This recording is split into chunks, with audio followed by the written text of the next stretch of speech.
Oh, nay. That's gonna be a tricky one to get out of. So this is the DJI Flip, and that is the Gauntlet, or at least the start of it. The Gauntlet has 4 core sections to it. First up is this tree tunnel. It is a master at taking down drones through its thin branches, especially here in winter. From there I go into a bit of a transitionary stage that should be relatively easy, but somehow a lot of drones screw it up. After that, we get into the high speed section to see how well this thing tracks at higher speeds. And then if it passes all those things, we're gonna go down into the deep dark woods. Now the current reigning champ of the Gauntlet is the Hover X1 Pro, a unit that made its way through this entire process completely unscathed, perfectly, to the point that I even tried to kill it and couldn't manage to do it. So with that, let's get started. Now, a couple things to know about tracking. When it comes to the Flip, there are basically like 3 core ways you can do tracking. Number 1 is to just simply use the onboard following features with no additional accessories, no phone, no controllers, things like that. That's the main way we're going to use today. The second option is to involve your phone, mostly as a preview screen, but also be able to change some of the settings on the fly. But it's not using your phone for the tracking, it is purely there for changing settings and going ahead and seeing a preview what's going on. The last option being one of the 2 different remote controls. That does give you additional active tracking options, but we're not going to use that today because the point is to see how this thing works when you just want to have it in your back jersey pocket, throw it up in the air, and off we go. So we're going to select the follow mode here. Follow. Follow means it's going to follow from behind. And we're off. There's a very light wind today, despite how that thing makes it look like it's a whole lot more than it really is. That's just the reality of the Flip not being super awesome in wind in any way, shape, or form in all my testing. Okay, off we go. We'll get the speed up here slowly. Right now we're doing about 21 kilometers an hour, about 13 miles an hour. Shift into a bigger ring here. So far so good, no problems. I remind you that most of DJI's drones have already crashed at this point. So, you know, we're already ahead of the game here. Ooh, it got a little spicy. It thought it saw something. There's nothing to see. There's no obstacle avoidance on this thing from a practical standpoint. It's just gonna simply follow along. However, its main problem in all my previous testing has been basically distance for me. When it gets too far for me, then it just simply fades off. But so far, so good here. We'll be turning off in just a moment off to the left here out of the tree tunnel. But as I said, this is actually a lot further than the vast majority of DJI drones get to. Here we go. We're gonna speed up now. We're about 25, 28 kilometers an hour. So about 15 to 18 miles an hour. And we're gonna go for this turn up here into the second stage. So tree tunnel, good job here. And this is a transitionary stage, like I said earlier, that should be easy. See if it properly makes a corner. Okay, a little spicy through the weeds there. I'm gonna slow roll for a quick second. By the way, now's a good time to mention if you're finding this video interesting, useful, or funny or something, just simply watch it all the way through. That's the only thing the YouTube gods care about these days. As always, when I'm doing these tests, I avoid people, so we may do some wanderings here in a second because I see someone else there. And this is usually where I do a little bit of wandering, so what we're gonna do is we're gonna go off for the right up here, go around this whole tree section. Normally I would stay in the path, but that's all right. So here we go.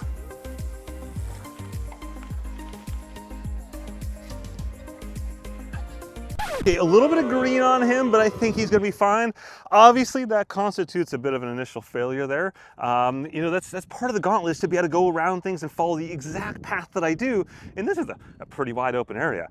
Wait till later on in the deep dark woods. Okay, take 2. Okay, so at this point, we're cruising along here on the path. Again, these areas seem easy at this point, and they should be easy, but somehow drones, as we just witnessed, just love to crash themselves on this course, and we haven't even got to the spicy parts yet. 8, 7, 6, 5, 4, I got a clean one, here we go. Okay, so starting off at 25 kilometers an hour, it's about 18 miles an hour. Start bringing the speed up here, passing through 32 kilometers an hour. Okay, bring it up again. It's about 20 miles an hour. Now we're at 40 kilometers an hour. And it's struggle busing. It's trying to catch back up again. Slowing down in 35 here. It's still tracking me though, which is cool, but it's way back at this point. There's no winds here. Well, it's got a tailwind, I guess. I'm letting it catch back up again. Come on. I'm down to 22 kilometers an hour. See if it actually catches all the way back up. Not awesome, there we go. Okay, so it tracked at 40, 41 kilometers an hour. The limit on this off the top of my head is I believe 42 or 43 kilometers an hour. And my other testing elsewhere, that seems to be panning out. Go through a minor little tree tunnel gap here. See if we can avoid hitting this branch right there. Good job, little buddy.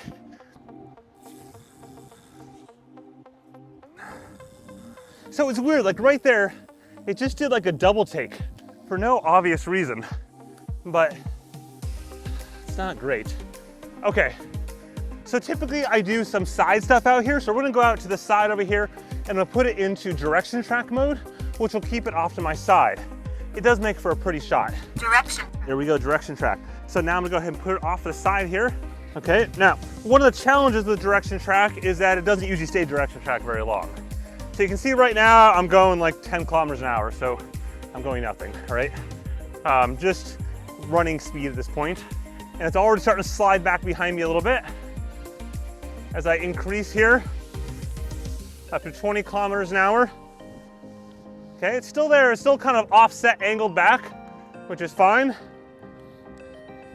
Up to 25 kilometers an hour. There we go, we got someone coming up, so we're gonna have to go spicy land here.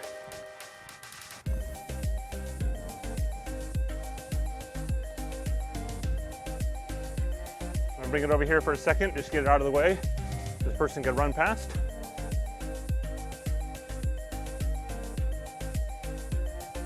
Okay.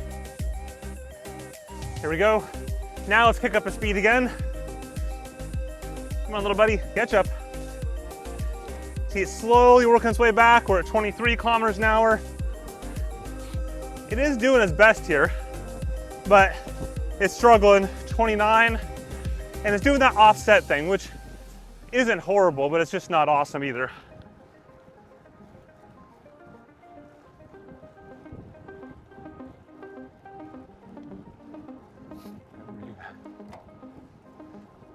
There we go. Those guys over there are doing drone inspections of those towers, so they were looking at me with the solid what the heck. But we're gonna go ahead and kick it up to 40 now for the offset.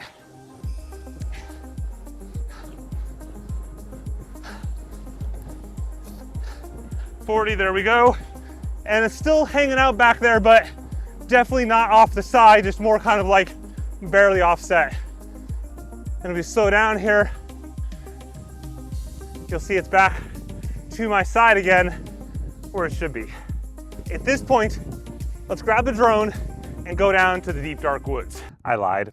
I want to play Twister with the trees. So this is the tree lineup. Normally on this test, I would put it off the side over there and it would follow me like this all the way down, right? Have it basically go behind the trees as I go in front of the trees, just to, you know, just cuz. I won't judge it poorly if it hits a tree. Obviously it has no obstacle avoidance, so it's just YOLO in it, but it makes a great shot when it works out. And part of the appeal of these sorts of drones is that you can crash this a lot and it should be fine. Of course, it does have this exposed gimbal on the front there, but in theory, these two props up front will basically, you'll hit those first, unless of course you hit the tree dead on, but I mean, whoever does that. Okay.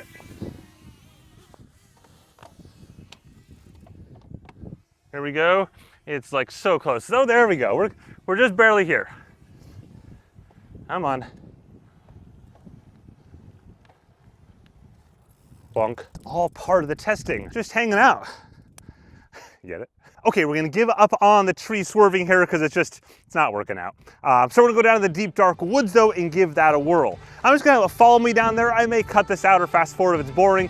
It's like a 300 or 400 meter stretch until we get into the woods themselves. Here we go. Okay, it is time to head into the woods. Now, first we'll see if it'll hit the Hover X1 Pro's favorite little sign there. It's funny how this thing can take down a drone so easily. Good job. And in we go. Now, the name of the game here is simple. Don't crash. This branch might be a problem. Oh, lordies. Where's it going? What are you doing way up there, buddy? Oh, nay. That's going to be a tricky one to get out of. It is way up there. Okay, little guy. What is your game plan now? Because you like rocket shipped out of this place. Now, this is why you should always have your phone paired to the drone for emergency rescues. I was out doing some stand-up paddleboarding back a month ago with this, and did basically the same thing. Went up into the sky, and you have to use your phone to get it back down again. So while I was just working on my phone there to check who was at the door, it just shut off and ended. Like, just was up there and it went like kerplunk down to here. That was faster to get down this way.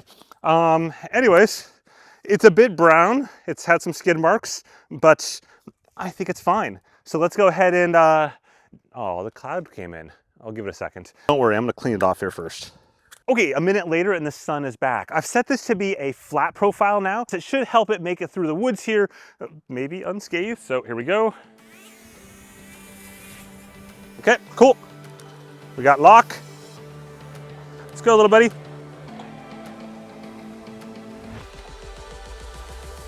Okay. It's still pretty high. I don't really understand why it's up that high right now. Just gonna be, oh, this isn't gonna end good at all. Oh, nay, that's a bad, ooh. This doesn't surprise me. It's really amazing to me in the sense that, like, DJI makes some incredible products from a drone standpoint, but when it comes to tracking, there's always a but and always a catch, always a like, yes, but this. In this case, it's yes, but this. Like, this is a very wide path. All I had to do was follow directly behind me. In any case, more brown skid marks here. I'm just glad it didn't stay in the trees because that would have been a pain in the butt to get down. But I will persevere. Ooh, it's just not. We'll go low this time. Since it's ignoring flat, we'll go low. You're just not even gonna follow me? You're just gonna, I'd say your gimbal looks kind of wonky right now if it was me, but gimbal is not looking awesome right now. It's looking a little crooked, some dirt in there. It might have sustained a direct hit in the gimbal. So the gimbal seems clean. I don't feel any movement resistance, anything like that in all the directions. So we're gonna restart this one last time. Otherwise, I think we've had a victim here. It's been a while since I've properly killed a drone on this. I think the Mavic 3 was the last one. No, maybe the Air 3. I don't know. It's been a while since I've actually like broken a drone. Good thing I paid for the DJI Care refresh on this one, but I always do that. There we go. Yeah, that gimbal's looking really wonky. Hi. Can I just walk? And thus concludes the DJI Flip test. No, it's not tracking. Well, it's tracking, it's just not following. Like, if I just tell it to go somewhere.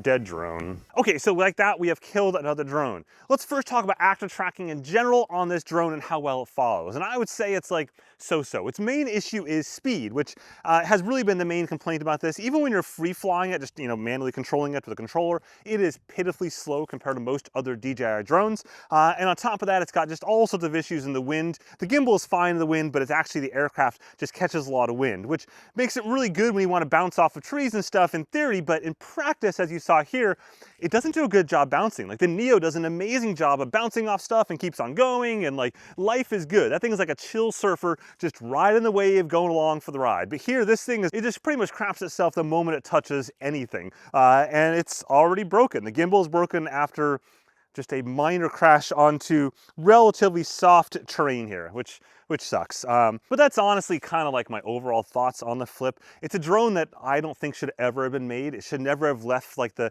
neat concept stage. And not because of the axle tracking, just a lot of other things just don't make sense on this drone. And that is one. This is an in-betweener. This one will never see a V2 is my guess. It'll basically be thrown in the dumpster and we'll see the Mini Pro go to Mini Pro 5. We'll see a new Neo, but I don't think we'll see another one of these again just because it's just not awesome. So anyways, hope you found this video interesting or useful. With that, thanks for watching.